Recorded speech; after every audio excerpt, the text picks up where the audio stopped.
my mind. Looks like we're in the click, click, click, still living the life cooler. When it comes to investing, there's really no end to what you can learn. There's all kinds of information that you can absorb that will help you along your investing journey. But there are some critical things that I would say you need to learn. A lot of stuff is optional, perhaps, but there's some things that in order to be a successful investor, you need to learn. And what I'm going to do in this, probably a rather short video today, is just look back over my life as an investment advisor in the industry. And I spent some time sort of trying to distill down to what I feel are the most important things that a person needs to know to be a successful investor. Quick disclaimer, although I worked in the business for many, many years, I don't know everything. If anybody tells you they know everything about, what you need to know, I would, run for the hills. What I'm going to share with you today is my observations. And when you look at people who have been successful investors, typically over years, there are some common threads. And that's what I'm going to try and distill and share with you today. What I find fascinating about these common threads, none of them are mathematical. Every single thing that ultimately, in my opinion, makes a good, successful investor comes from up here. It's emotion-based, it's behavioral-based, it's not stock picking, it's not number crunching, and it's sort of not the fun and exciting part or elements that we see when we're investing.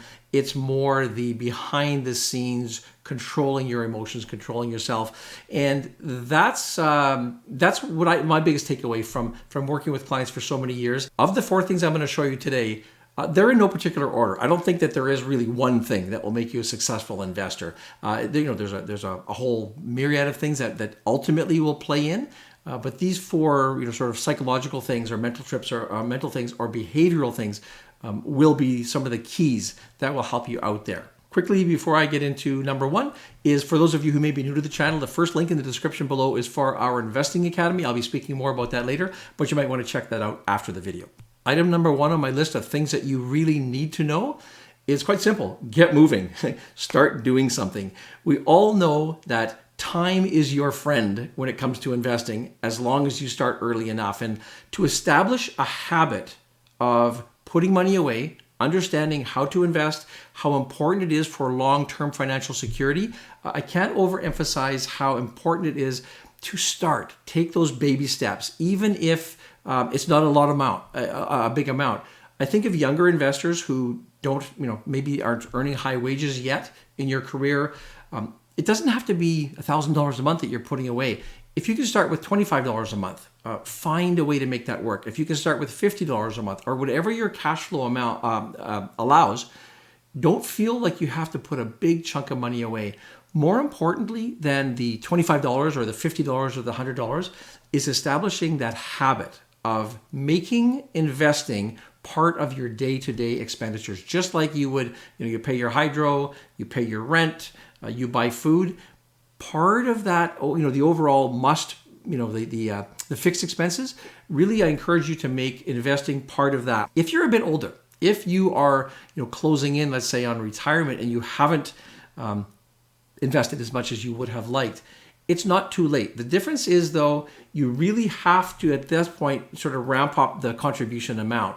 In contrast to a younger investor who I really believe starting small will lead to good habits and benefit over the long term, you may have to really sort of tighten your belt and look at where you can save money, what expenditures you're currently having that you can maybe eliminate or reduce, and really start focusing on taking a bigger chunk of your cash flow and putting it away. If you have 10 years between now and when you're planning on retiring to build up that nest egg, that really has to become a focus. I'm going to crunch a few numbers here that I'm sure we've all seen before, but you just can't, repeating this information never hurts. In this illustration, we're going to look at 2 different investors. One is a 20-year-old and one is a 30-year-old. And we're going to compare establishing these early habits versus later, and the huge difference it can make in your investing career or in your financial lifespan.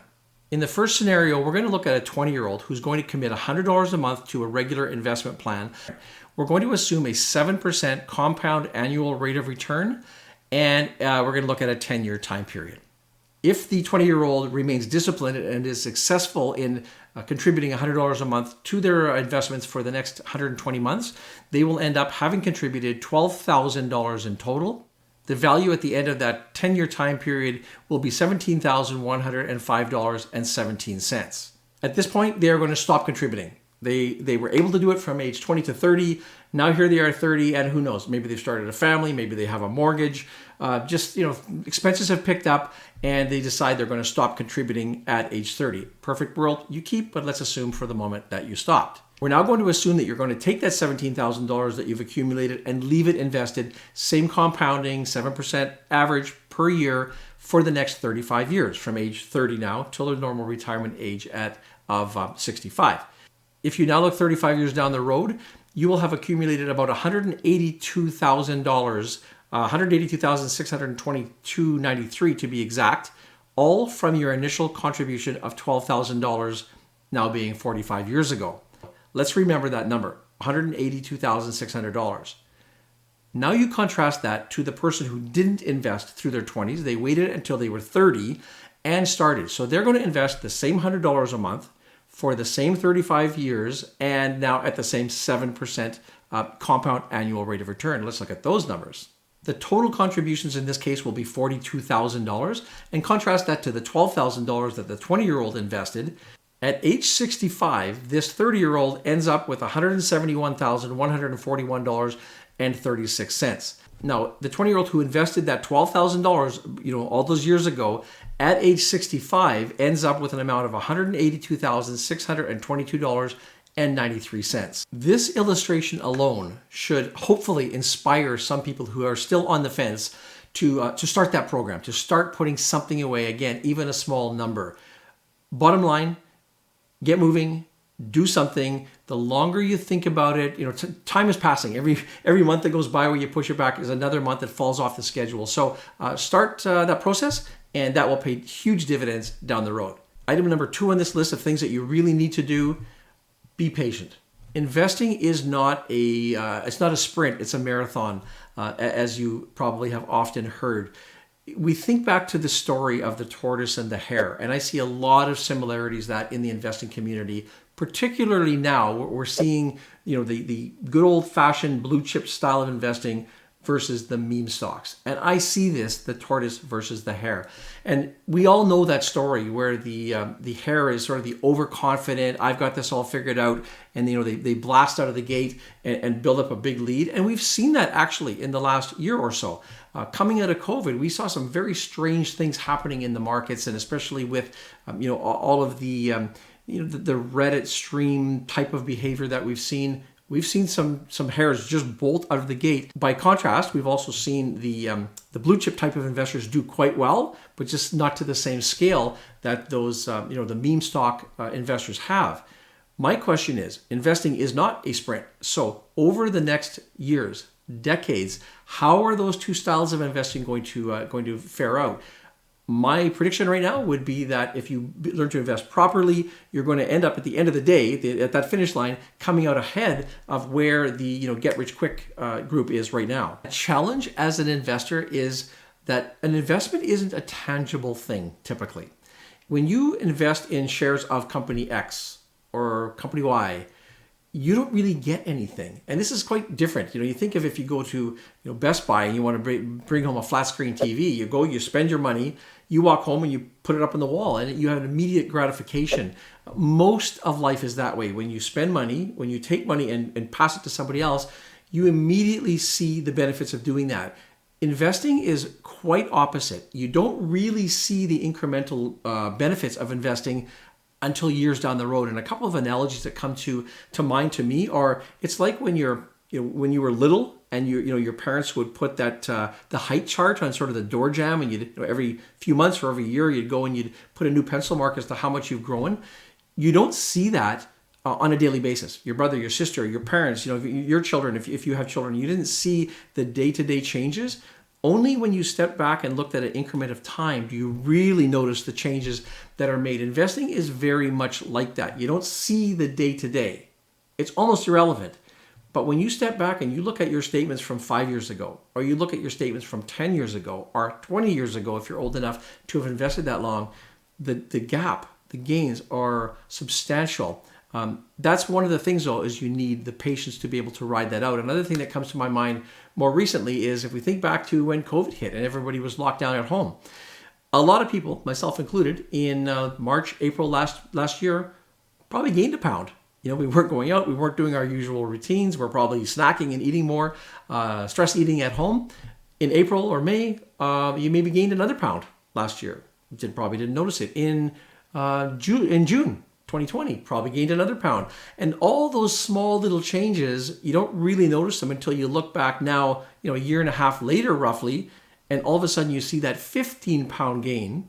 And even though it happened in small little chunks, you really see the progress, if you want to call it that, only when you look back in time. Investing is very much the same. The small month-to-month gains or even the annual gains that you see really show their effect when they compound and you look back 20 years later or 30 years later to see that huge change. Small steps, little things that you do today, and if you have the patience to watch them through time, that's ultimately when you're going to see the success. Patience in this business really wins. The third item on this list, have a plan. It sounds simple, but it's harder, and I know a lot of people don't actually take the time to formulate that plan, but it is really important. And when I worked with people, and if we look at the statistics, people who have a plan tend to do better. Now, a lot of that is probably just because it keeps them on the course. If you know what your destination is, it's more likely that you're going to achieve or you're going to reach the destination, as opposed to just heading out on any type of plan. I mean, if you're going on a vacation,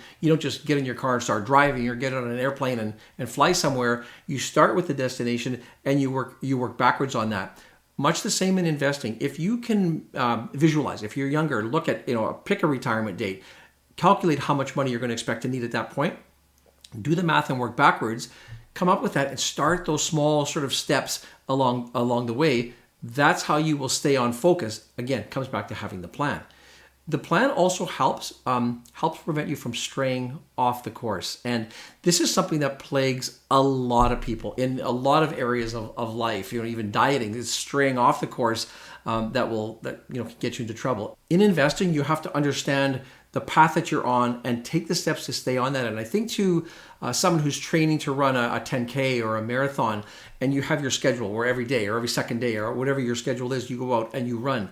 Well, if it happens to be raining one day, you can't really just say, well, you know what, I'm going to wait and go on a sunny day, because you're now going off your path. And sometimes you have to sacrifice the inconvenience of running in the rain to stay on your course. We are always faced with distractions. Our lives are busy. There's so many different things pulling at us, give me your money, or, do these other types of things with your finances.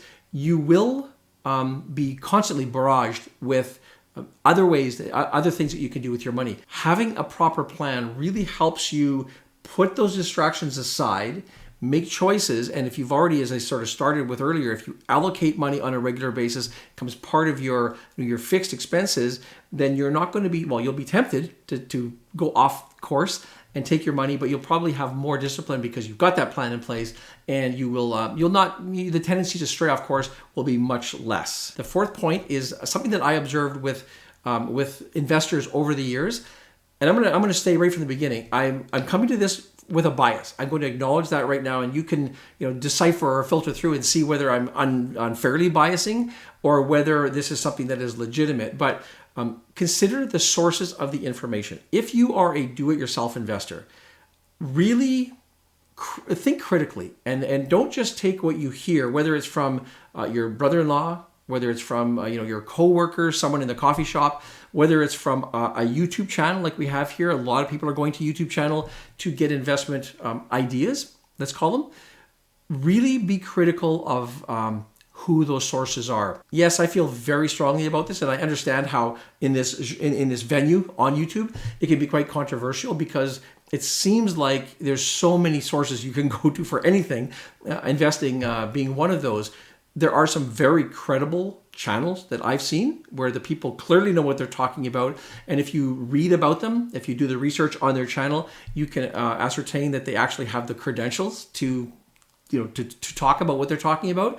There are a lot of channels that just simply don't have that. Now, I really don't begrudge anybody if they feel they have information to share, putting it out there. hey, that's the world that we live in.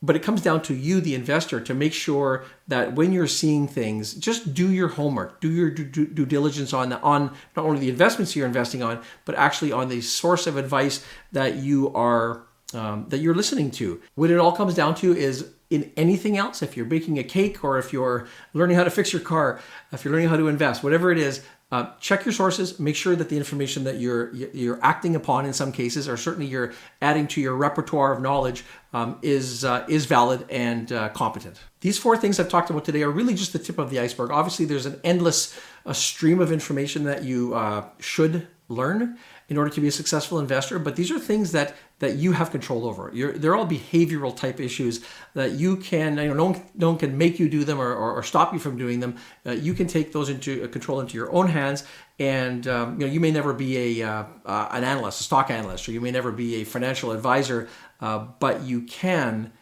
control your emotions, and that will be, at the end of the day, a huge benefit to you. Question for you: what is more important if you're going to be a successful investor? Is it your behavior? Is it your habits? Or is it number crunching? Is it understanding, PE ratios and the math that goes into investing? I've got my answer that I'm really comfortable with. But if you had to vote, if you had to say it's behavioral or mathematical, which will, at the end of the day, will ultimately prove more successful for a long-term investing plan?